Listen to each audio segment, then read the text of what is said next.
அன்பின் இரட்சகர் இயேசு கிறிஸ்துவின் நாமத்தில் வாழ்த்துக்கள். இந்த நாளிலிருந்து ஆமோஸ் தீர்க்க தரிசன புஸ்தக நூலை நாம் கற்றுக்கொள்ளலாம். இந்த ஆமோஸ் தீர்க்க தரிசன நூலினுடைய ஆசிரியரை குறித்தும் இந்த அதிகாரங்களில் அவர் சொல்லியிருக்கிற கருத்துக்களை குறித்தும் அந்த கருத்துக்களின் மூலமாக ஒரு தேவனுடைய மனிதனிடத்திலிருந்து நாம் கற்றுக்கொள்ள வேண்டிய காரியங்களை இந்த நாளிலே முன்னுரையாக நாம் கற்றுக்கொள்வோம். முதல் வசனம், தெக்கோவா ஊர் மேய்ப்பொருக்குள் இருந்த ஆமோஸ் யூதாவின் ராஜாவாகிய உசியாவின் நாட்களிலும் இஸ்ரவேலின் ராஜாவாகிய யோவாசுடைய குமாரனாகிய யெரொபெயாமின் நாட்களிலும் பூமி அதிர்ச்சி உண்டாக 2 வருஷத்துக்கு முன்னே இஸ்ரவேலை குறித்து தரிசனம் கண்டு சொன்ன வார்த்தைகள் என்று சொல்லி இங்கே தன்னை குறித்து அவர் ஒரு செல்ஃப் இன்ட்ரொடக்ஷன் கொடுத்து இந்த தீர்க்க தரிசன புஸ்தகத்தை தொடங்குகிறதை பார்க்கிறோம்.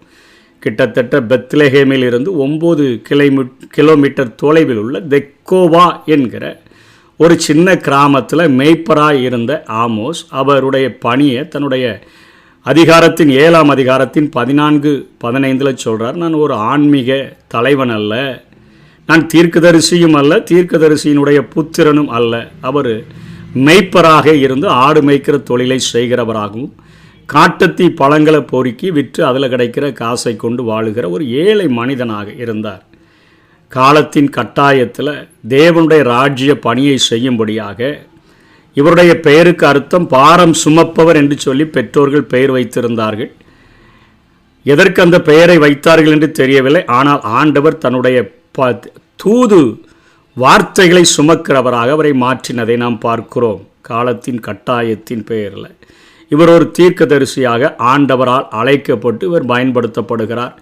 இவர் தீர்க்க தரிசனம் சொன்ன ஆண்டுகள் கிமு 766 இவருடைய பணி தொடங்குகிறது. அந்த நாட்களில் இஸ்ரவேலின் ராஜாவாகிய 2வது யெரொபெயாம் ஆட்சி செய்தார். யூதாவை அங்கே உசியா ராஜா அவர் ஆட்சி செய்து கொண்டிருந்தார். அவர் தூபம் காட்ட முற்பட்ட நாளில்தான் அவ்வளோ பெரிய ஒரு பூமி அதிர்ச்சி உண்டானது என்று சொல்லி வேத ஆராய்ச்சியாளர்கள் சொல்லுகிறார்கள். இந்த பூமி அதிர்ச்சி உண்டாவதற்கு 2 வருஷத்துக்கு முன்பாகத்தான் இவர் தன்னுடைய தீர்க்க தரிசன பணியை தொடங்கினேன் என்று சொல்லுகிறார். இதை சகரியா 14:5 இவருக்கு பின்பாக 250 ஆண்டுகளுக்கு பின்பாக வாழ்ந்த சகரியா குறிப்பிடுகிற அளவிற்கு அந்த பாலஸ்தீன பகுதியில் ஒரு மிகப்பெரிய பூமி அதிர்ச்சி உண்டாயிருக்கிறது என்கிறதை வேதம் நமக்கு சொல்லுகிறது. ஏசாயாவும் தன்னுடைய புத்தகத்தில் அவர் இந்த காரியத்தை குறித்து அவர் எழுதி வைத்திருக்கிறார். இந்த பூமி அதிர்ச்சியை குறித்து அவரும் எழுதியிருக்கிறதை நாம் பார்க்க முடியும். ஆகவே இது மறக்க முடியாத ஒரு மிகப்பெரிய சேதத்தை உண்டாக்கி இருக்க வேண்டும். ஆகவே இதை அவர் தன்னுடைய இன்ட்ரொடக்ஷனாக கொடுத்து அங்கே ஆமோஸ் தொடங்குகிறதை பார்க்கிறோம். இந்த ஆமோஸ் புத்தகம் முழுவதிலும் நம்ம கேட்டோன்னு சொன்னால் கர்த்தர் நீதியின் தூக்கு நூலை வைத்து ஒவ்வொரு மனிதனுடைய வாழ்க்கையும் சீர்படுத்தி பார்க்கிறார். தூக்கு நூலை வைத்து எடை போட்டு பார்க்கிற ஒரு ஆண்டவராக இருக்கிறார் என்பதை நாம் கற்றுக்கொள்ள முடியும். இன்றைக்கு ஒரு பில்டிங்கை கட்டுகிறவங்க வேகமாக கட்டலாம், பரபரப்பாக கட்டலாம். எப்படி கட்டினாலும் அந்த கட்டுமான பணியை சீர்தூக்கி பார்க்கிறதற்கு அவர்கள் தூக்கு நூல் என்கிற அந்த ஒரு சின்ன கருவியை அவர்கள் பயன்படுத்துவார்கள். அதுதான் அப்பணியை மதிப்பீடு செய்யும். தூக்கு நூலினுடைய அந்த முனையானது அதன் சரியான தன்மையை சுட்டி காட்டிவிடும். கோணல்கள் தெரியுமாயின் அவை சரிப்படுத்தப்பட்ட பின்புதான் சரியானவர்கள் அதை மீண்டுமாக கட்ட ஆரம்பிப்பார்கள். இன்றைக்கி வாழ்க்கைகளும் ஒரு கட்டுமான பணியை போன்றது தான். வாழ்க்கைகள் அது வேகமாக ஓடுது, பரபரப்பு மிக்க ஒரு வாழ்க்கையாகத்தான் நாம் வாழ்கிறோம். எதற்கும் நேரம் இல்லை என்கிற ஒரு கூக்குரலை தான் எங்கேனாலும் நம்ம கேட்கிறவர்களாக காணப்படுகிறோம். ஜெபம் பண்ணிங்களா அப்படின்னு கேட்டால் நேரம் இல்லை. வேதம் வாசிச்சிங்களா நேரம் இல்லை. வாழ்க்கை அவ்வளோ வேகமாக ஓடுது, பரபரப்பாக ஓடுது. எந்திரமாக ஓடும் வாழ்க்கைகளும் கட்டுமான பணியை நிறைவேற்றி கொண்டு தான் இருக்கின்றன என்பதை நம்ம மறந்து போகக்கூடாது. தேவனுடைய தூக்கு நூல் நம்முடைய வாழ்க்கையில் நம்ம ஒவ்வொரு நாளும் கட்டுகிற பணிகளை அது சீர்தூக்கி பார்க்கக்கூடியதாக இருக்குது. வளைந்த கட்டுமானங்கள் அங்கே ஒரு மேஸ்திரியினால் வெட்டுக்கு தப்புவதில்லை.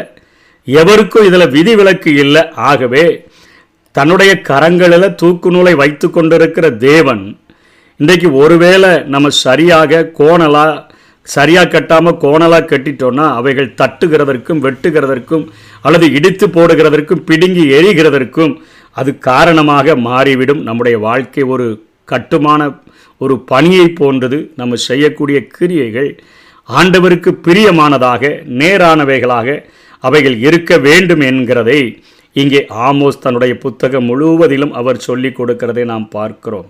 கிராம மனம் கொண்ட அந்த இளைஞனுடைய வார்த்தைகளினால பெத்தேல் என்னும் ஒரு அரண்மனை பட்டணம் நடுங்குகிற அளவிற்கு அவர் அத்தனையாய் தேவனுடைய வார்த்தைகளை சொல்லுகிறவராக இருந்தார். அவருக்கு விரோதமாய் பகைவர்கள் அநேகர் எழும்பினாங்க. கோணலானவைகள் முன் சமரசம் செய்யாமல் மேல்மட்ட தலைவர்கள் மிரட்டினாலும் அவர் சரியாக தீர்க்க தரிசனத்தை உரைத்தார்.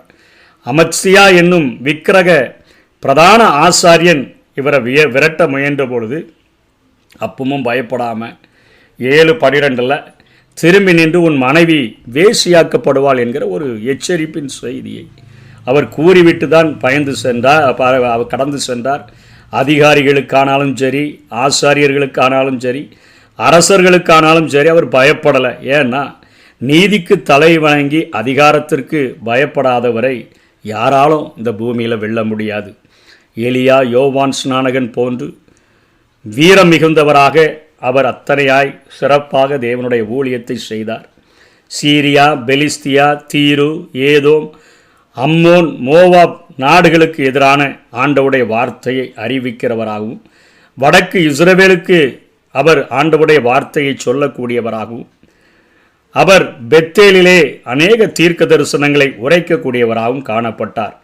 நியாய தீர்ப்பு வருகிறது, விரைவில் வருகிறது என்பது ஆமோஸினுடைய எச்சரிப்பு. கிமு 722 அசீரிய படையெடுப்பு வந்து முழுமையாக அழித்து போட்டது. இவர் தீர்க்க தரிசனம் உரைக்கிற பொழுது இஸ்ரவேல் நாடு தான் மிகப்பெரிய வல்லரசாக இருந்துச்சு. ஏன்னா இவர் சொல்லுகிறாரே, உசியா ராஜா, யூதாவின் உசியா ராஜாவின் நாட்களில், இஸ்ரவேலினுடைய 2வது எரோபியாவின் நாட்கள்லன்னு சொல்லும் பொழுது இஸ்ரவேல் ஒரு செழுமை மிக்க நாடாக ஒரு மிகப்பெரிய வல்லரசாக இருந்தது. அசீரியா அந்த நாட்களில் மிகவும் வலிமையற்ற ஒரு நாடாகத்தான் இருந்தது. ஆனால் இவர் தீர்க்க தரிசனம் உரைக்கும் போது எல்லாரும் ஏளனமாக சிரிக்கிற அளவுக்குத்தான் அங்கே இஸ்ரவேல் வல்லரசாகவும் அசீரியா வலிமை இழந்த நாடாகவும் இருந்தது. ஆனால் இவருடைய தீர்க்க தரிசனங்களுக்கு பின்பாக கிமு 722 இஸ்ரவேல் அசீரியர்களால் மிகுதியாய் பாதிக்கப்பட்டு சிறையிருப்புக்கு சென்ற காரியங்களை குறித்து நாம் பார்க்க முடியும். இங்கே இவர் சொல்லுகிறாரே, 2 ஆண்டுகளுக்கு முன்பாக நடந்த ஒரு மிகப்பெரிய ஒரு பூகம்பம் பாலஸ்தீனா நாடுகளில் இது பரவலாய் நடக்கக்கூடிய காரியம்தான். ஆனால் இது 250 ஆண்டுகளுக்கு பின்பாக இந்த ஆமோஸுக்கு பின்பாகி வாழ்ந்த சகரியா தன்னுடைய 14வது அதிகாரத்தின் 5ஆம் வசனத்தில் குறிப்பிடுகிற அளவிற்கு இது ஒரு பயங்கரமான ஒரு மிகப்பெரிய பூகம்பமாக இருந்தது. இதை வேத அறிஞர்கள் என்ன சொல்கிறாங்கன்னா, தேவாலயத்தில் உசியா ராஜா தூபம் காட்ட சென்ற பொழுது தான் இப்படிப்பட்ட மகா பெரிய பூகம்பம் நடந்ததாக சொல்லுகிறார்கள். ஏசாயாவும் 5ஆம் அதிகாரம் 25வது வசனத்தில் இந்த குறிப்புகளை குறித்து அவர் சொல்லியிருக்கிறதை பார்க்கிறோம். தயக்கமற்ற நிலையில் நீதி பற்றி தாகமுடன் பிரசங்கித்த ஒரு தீர்க்கதரிசியின் வரிகளிலிருந்து நம்ம என்ன கற்றுக்கொள்ள முடியும் அப்படின்னு பார்த்தோன்னு சொன்னால், தேவன் சுமப்பவரை விழத்தள்ளுகிறவன் யார்? இன்னைக்கு ஆண்டவர் வருத்தப்பட்டு பாரம் சுமக்கிறவர்களே, நீங்கள் எல்லாரும் என்னிடத்தில் வாருங்கள், நான் உங்களுக்கு இளைப்பாறுதல் தருவேன் என்று சொல்லி நம்மை அழைத்து நம்முடைய சுமைகளை அவர் வாங்கி கொண்டு, அவருடைய நுகம் மெதுவாக, என் சுமை மெதுவாக இருக்கும், என் சுமை லகுவாக இருக்கும்னு சொல்லி நம்முடைய கரங்களில் தருகிற அந்த சுமையை, அவருடைய நுகத்தை நம்ம வாங்கி கொண்டோம் அப்படின்னு சொன்னோன்னா நம்ம இந்த பூமியில் யாருமே விழத்தள்ள முடியாது.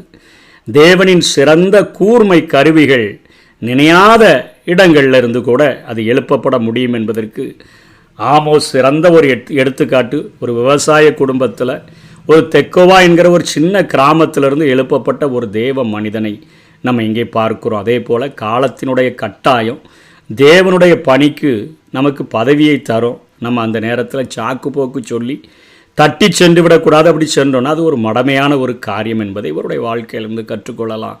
4வது, தேவனிடம் நாடுகளும் தனி மனிதரும் கணக்கு ஒப்புவிக்க வேண்டும். சரியாக எப்படி கெட்டியிருக்கிறாங்கன்னு சொல்லி கைகளில் தூக்கு நூலை வைத்து கொண்டு நிற்கிற ஒரு ஆண்டவர் எல்லா விதமான நம்முடைய பணிகளையும், தனி மனித பணிகளையும், தேசத்தின் பணிகளையும் அந்த தூக்கு நூலை வைத்து சீராக இருக்கிறதா, அதை வைக்கணுமா வைக்க வேண்டாமா, அழிக்கணுமா அப்படின்னு சொல்லி அதை தீர்மானிக்கிறது ஆண்டவருடைய கரத்தில் தான் அவைகள் இருக்கின்றன. கணக்கு ஒப்புவிக்க வேண்டும். செழிப்பில் சுய திருப்தி அடைந்து அகந்தையுடன் நடந்து கொண்டால் நியாய தீர்ப்பில் வாசலில் தான் நின்று கொண்டிருக்கும். தன்னலத்துடன் வாழ்ந்து ஏழைகளை ஒடுக்கினால் தேவன் தூக்கு நூலுடன் வருவார். சகோதரனாக பாவித்து மற்றவர்களுக்கு நம்ம உதவி செய்ய வேண்டும். இந்த உலகத்தில் சகோதரர்களுக்கும் மற்றவர்களுக்கும் உதவி செய்யவே நாம் பிறந்திருக்கிறோம் என்கிற ஒரு மனப்பாங்கோடு கூட ஒரு அன்பு நிறைந்தவர்களாக வாழ வேண்டும் என்கிற கருத்தையும் இங்கே ஆமோஸ் குறிப்பிடுகிறார். ஆசாரங்களால் ஆண்டவரை ஏமாற்ற முடியாது. செல்வம் கொளிக்கிற ஆடம்பர ஆசாரிய ஊழியம் தேவையில்லை. இன்றைக்கி நிறைய தசம்ப பாகம் கொடுத்துட்டேன், காணிக்க கொடுத்துட்டேன், ஆலய பதவிகளில் இருக்கிறேன். இவைகளால் ஆண்டவரை ஏமாற்ற முடியாது. ஒவ்வொரு தனிப்பட்ட மனிதனுடைய கிரியைகளை ஆண்டவர் சீர்தூக்கி பார்க்கிறவராக இருக்கிறார். நீதியுள்ள ஆராதனைகளே ஆண்டவருக்கு வேண்டும். இன்றைக்கி அதே போல் விசுவாச வாழ்வுக்கும் நீதி உள்ள ஒரு சமூக வாழ்வுக்கும், அதாவது ஆலயத்தில் ஆண்டவரை ஆராதிப்பதற்கும் வெளியே வாழ்கிற வாழ்க்கைக்கும் இடையே ஒரு இடைவெளியற்ற ஒரு தொடர்பு இருக்கணும். வெளியே எப்படி நம்ம வாழ்கிறோமோ, அதாவது சபையில் ஆண்டவரிடத்தில் நம்ம அர்ப்பணிக்கிற காரியங்களை, அந்தரங்கத்தில் ஆண்டவரிடத்தில் சொல்லுகிற காரியங்களை வெளியரங்கமாய் நம்ம வாழ்கிறவர்களாக ஒரு உண்மையான விசுவாசியாக சமுதாயத்திலையும் வாழ வேணும்னு சொல்லி இந்த காரியங்கள் கருத்துக்கள் வலியுறுத்தப்படுகின்றன. அநீதி செய்யாமல் அநீதிக்கு எதிராக போராடுகிறவர்களாக இருக்க வேண்டும். நீதி செய்து நீதியின் மேலே தாகம் கொள்கிறவர்களாக இருக்கணும். பணக்காரங்க பகைப்பாங்கன்னு கருதி ஏழைகளுக்காக குரல் கொடுக்க தயங்கி விடக்கூடாது. அதே போல் மத செலவுகளுக்காக செல்வங்களை கொட்டி ஆன்மீக வறுமையில் வாழ்ந்து விடக்கூடாது. வறுமையிலும் ஆன்மீக செல்வந்தராக வாழ்வதே புத்தி. உலகில் மக்கள் அனுபவிக்கும் ஆசீர்வாதங்களில் முக்கியமான ஒன்றே ஒன்று தேவ வசனம்தான். அது நம்மை விட்டு நீக்கப்படுமாயின் அந்த பஞ்சத்தை ஈடு செய்ய உலகின் செல்வங்களால் முடியாது என்பதை ஆமோஸ் தன்னுடைய 8ஆம் அதிகாரம் 11-13 வரை சொல்லுகிறார். அதுக்கு அடுத்தபடியாக நமது விசுவாசம் நடைமுறை வாழ்வில் அனுபவமாக்காத வரை அது மதம்தான். அத்தகைய நிலையில் அது வேதம் கூறும் தேவ மார்க்கமாக அது இருக்க முடியாது.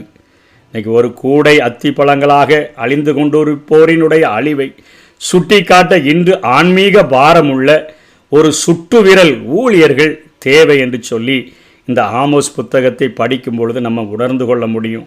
இன்றைக்கி வாணிபமும் நீதியும் படு மோசமாகி அதிகார அராஜகங்கள் மலிந்து மேல்தட்டு மக்கள் கீழ்நிலையுள்ள மக்களை ஒடுக்கி நீதிகள் விலை போகி லஞ்சம் தலைவிரித்தாடி தீவிரவாதம் பெருகி மத வியாபாரங்கள் எல்லாம் பெருகி, அதாவது பொய் உபதேசங்கள் எல்லாம் பெருகி படு ஜோராக நடக்கிற இந்த காலகட்டத்தில் சுட்டு விரலின் நீதியின் தீய சுட்டு விரலினால் நம்ம பாவங்களை சுட்டி காட்டுகிற ஆமோசுகளாக நாம் எழும்ப வேண்டும் என்று சொல்லி இந்த புத்தகமானது நமக்கு அறைகூவல் விடக்கூடியதாக இருக்குது.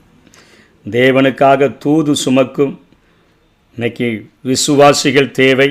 வேதத்தை மூளையில் அல்ல இதயத்தில் சுமப்பறையே ஆண்டவர் தேடிக்கொண்டிருக்கிறார். எளியோருக்கு தோளையும் முதுகையும் நம்ம கொடுக்கக்கூடியவர்களாக இருந்து ஆண்டவருடைய அந்த சரியான அவர் எதிர்பார்க்கிற கட்டட பணியை நம்ம வாழ்க்கையில் அவர் விரும்புகிறபடி அவருக்கு பிரியமுள்ளபடி கட்டும்படியாக ஆண்டவர் நம்மை அழைக்கிறார். அவருடைய கரங்களில் ஒப்பு கொடுத்து நாங்கள் ஒவ்வொரு நாளும் செய்கிற எங்களுடைய வேலைகள், எங்களுடைய பணிகள் எல்லாமுக்கு பிரியமானவையாக இருக்கின்றனவா என்று சொல்லி படுக்கைக்கு செல்லுகிறதற்கு முன்பாக கொஞ்சம் ஆராய்ந்து பார்த்து ஒப்பு கொடுத்து வாழ்ந்தோம் என்று சொன்னால் தேவனுக்கு பிரியமுள்ள வாழ்க்கை நமக்கு சாத்தியமாகும்.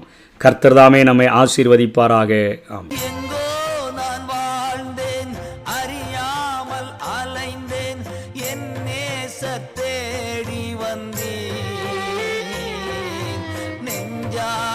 அனைத்து முத்தங்கள் கொடுத்து நிழலாய் மாறிவிட்டே,